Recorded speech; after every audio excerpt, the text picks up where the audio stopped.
Bossman Show, friend of the show, Coach Ryan Ritter, UT Martin Skyhawks now. What's up, Ryan? How you doing, buddy?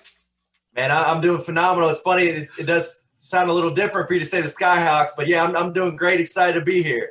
Let me ask you, man, you was kind of in a weird situation, brother, where you didn't coach at all this year, man, for us game-wise. So how was that for you, just being a coach, being the way you are, man, not to be able to coach games this past season, man?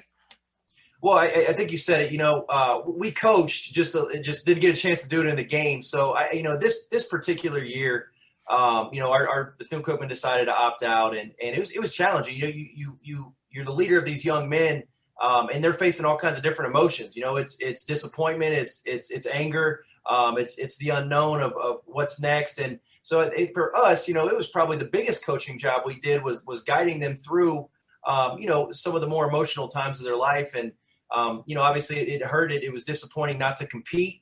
We love to tip it up and get after each other. But ultimately, I think it was a growing experience for our staff, and I think our guys handled it absolutely as well as they could. And Ryan, tell me about this, man.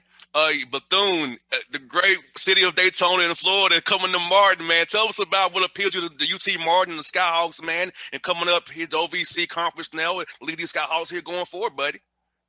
Yeah, it's such a good question. And obviously, I'm from Daytona, and that place is so special to me. But it was really two things. And it was the leadership of our athletic director, Kurt McGuffin, and also our chancellor, Dr. Keith Carver.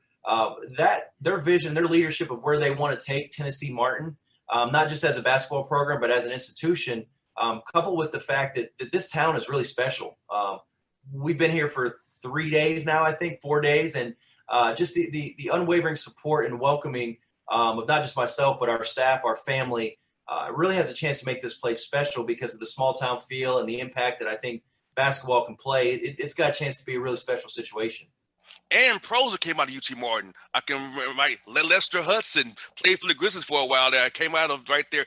And you're close to Memphis, close to Nashville. You can get the places real fast and give them to Martin, and where they can come and focus on basketball only. No distractions. No, in Atlanta, we got a lot of stuff to do in Atlanta here, as you know, Coach. So coming to Martin, it's all about basketball education, man.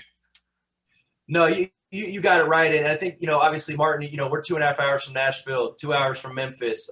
We've got, close proximity to St. Louis. There's so many areas that we can recruit regionally with just hopping in a car. And you said it, that's what makes this place special, though, is when you get on campus, one, it's a beautiful campus. We've got a nice big arena.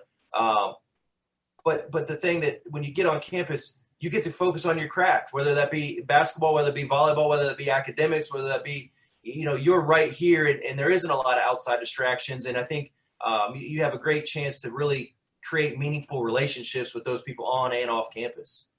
And what's good about this job for you is it was not in a totally bad spot. Plus, you've built the program. You've been at JUCO level where it's even harder than it is at the D1 low major level. So, for you, building a program was second nature to you. Your dad's a coach as well. So, it's for you, man, building this thing up the right way. You know how to do it already. So, I feel like you're in a good spot to get JUCO guys, transfer guys, fifth-year guys, and high school guys as well who want to come to Martin and build on becoming a better man, a better player, and get a good degree from UT Martin as well. Yeah, you hit it right on the head. And I think, one thing that I got to say, obviously, this place had major tragedy last year. And, I didn't know Coach Stewart great, but, I do know that he was a great man, and everyone speaks so highly of his character and the impact that he had on people. And so, we're still in a little bit of mourning phase here where we've got to, we've got to pay our respects, and we're in a spot where we've got to transition to build a program. And although, the wins and losses are important, it's building it the right way. And you said it, we'll take some 4-4 transfers. We'll take some junior college transfers. We'll get into the grassroots and take some high school guys. But ultimately, it's about building this thing the right way. And I've been fortunate to take over a program that was struggling a little bit at Daytona State and win 4 championships there. We took over a program that had struggled a little bit at Bethune-Cookman and, ultimately won a championship and had 3 really successful years. And, I know we got a lot of work ahead of us, but I know we've hired a great staff. I know we've got the support of administration, and I think this place can be really, really, really special, hopefully sooner here than later. And what are your thoughts about the league at OVC? As you know, I went to Tennessee State, so I know the league backwards and forwards, but you got to deal with the Belmonts of the world, Casey Alexanders of the world, John Pelfrey up there, Preston Spratling in Morehead State, kind of where you were born in that area up there, man. So Matt McMahon. So, I mean, from top to bottom, the league is tough. There's no easy outs in the OVC. So tell us about your plan of the action there, getting used to all these guys, and how they coach and how the players play. Yeah, that's the part that's just so exciting. You know, I was born in Lexington, Kentucky, so the OVC, you know, I mean, I'm a head coach in the OVC. I got to pinch myself every once in a while to make sure this thing's real. I don't wake up and I'm somewhere else. But you said it, man. We got great coaches. We got great basketball, skilled guys that can really shoot it. You know, this is a league that you know, has won games in the NCAA tournament. Teams that have produced NBA players, teams that have stayed in the top 25 at times. So, you know, the league is got great respect, great coaches. You know, we're fired up to try to put together a roster. We obviously got a lot of work to do there. But, you know, we're fired to crank it up and compete against some of the best teams in the country. How cool has it been to meet your new guys? You know, when the coaching change happens, you know, it's always like, who is this guy? We trust him. So how's that been building the bond with your young men when they get kind of learning your vision, your mission for this program going forward? Well, to be honest, this one's been a little different. You know, when I was at Daytona State, we were able to retain, you know, I think three guys. And when I was at Bethune-Cookman, we were able to retain 4 guys. And, you know, because of, I think, multiple things, but because of the tragedy and, you know, the transfer portal, you know, there's really only been, you know, 1 or 2 guys that I've been able to meet on campus, unfortunately or fortunately, for their sake that you know, there was 17 members already in the transfer portal when I got the job. So, you know, we're building a relationship with the guys that have a major interest and same vision that we may have for UT Martin, and we'll continue to build that. And, you know, at the end of the day, it's we're going to recruit the guys that are currently on our roster, but we'll recruit the guys that we're trying to bring to our roster. So it's been a little unique with the COVID stuff as well, but it's been a good transition.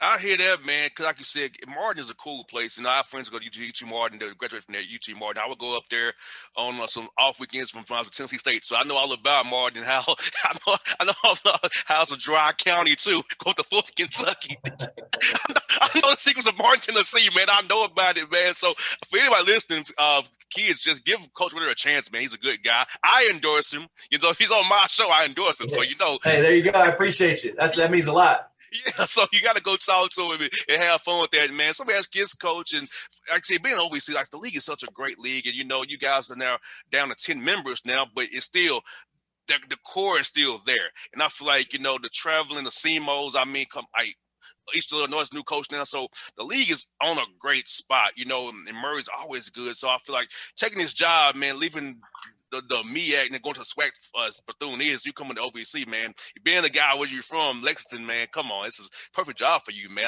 People ask, why did he leave? Look at the math. The math is what it is. So like, it's a good job for my man. He'll do well there. Yeah, no, you hit it. I mean, that's what's so cool about the league is, you know, everything's driving distance. So you've got a lot of, you know, regional rivalries. You got people that really care, a lot of smaller towns that, you know, Tennessee Martin basketball, it has a chance to be the show in town.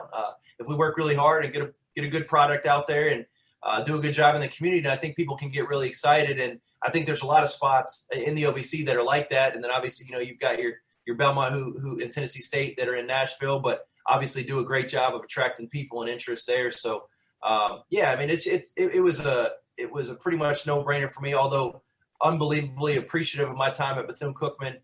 This was, you know, really a great opportunity for our family to just continue, you know, this basketball journey.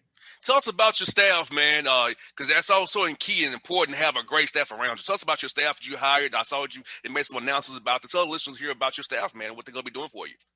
Yeah, I'm a huge supporter in hiring people that around you that are better than you, and I think that's why we've been successful. Is I've been fortunate to have great staffs. So you know, this year it's not official, but hopefully, you know, my associate head coach from Bethune-Cookman, Dominic Taylor, hopefully he'll have a chance to get that head job at Bethune-Cookman here in the next couple of days. Hopefully they you know, get that stuff done. But you know, so my staff here, I'm fired up for Matt Sly. I've known for 8 years. Tennessee roots in terms of was a junior college coach. Was at Missouri State and Kent State, and you know, we named him associate head coach. And man, that dude's big time. Great respect for him as a person. Recruits his tail off, but most importantly, just treats people the right way. And so, got Matt Sly, got Denver Cobb that was with me at Bethune-Cookman. Also was my college roommate. You want to talk about trust? I mean, that guy, I've known him since I was 10 years old, and he's great on the defensive side. Spending some time with Chris Beard and those guys when he was at Texas Tech, and then, you know, the last one is a Memphis native, Tim Pete, and you can't go anywhere without people around here talking about how good he is. And the funny thing is that whenever we talk to people and they say, what's Tim got to get better? What's the worst thing about him? They say he's too good. You only have him a year or two. And so he rounds out our staff, and I'm fired up. These dudes come in here early, stay late, and I think they're committed to the process, just like I know I am. And in good news, you'll be able to go on the road on June 1st, so you can't see, get to see some guys there rather than do it on Zoom all the time and all having to watch film. You got to touch some guys, have some people come to you as well, because come see you up there in Martin for you guys, man, because I know it's very important for guys to see the campus as well. Absolutely. It's a beautiful campus. Like I said, we've got a nice arena, and shoot, man, we can't wait June 1st. Let's get some guys on campus. Let's go see some ball, and let's be safe about it, but let's make it happen. Man, we do the Peace Jam a late point. Let me know, man. I'll make sure I come see you, buddy. You know I will, man. Well, we'll definitely be down there. Hey, Coach, thank you for your time, Ryan. Talk to you real soon, buddy. And I will see you soon because you're close to me now. I can come see you real soon, buddy. Let's do it, man. I can't wait. Can't wait to see you. Thanks so much for having me. Anytime, buddy. Be good now. All right, my man. We'll see you. See you now.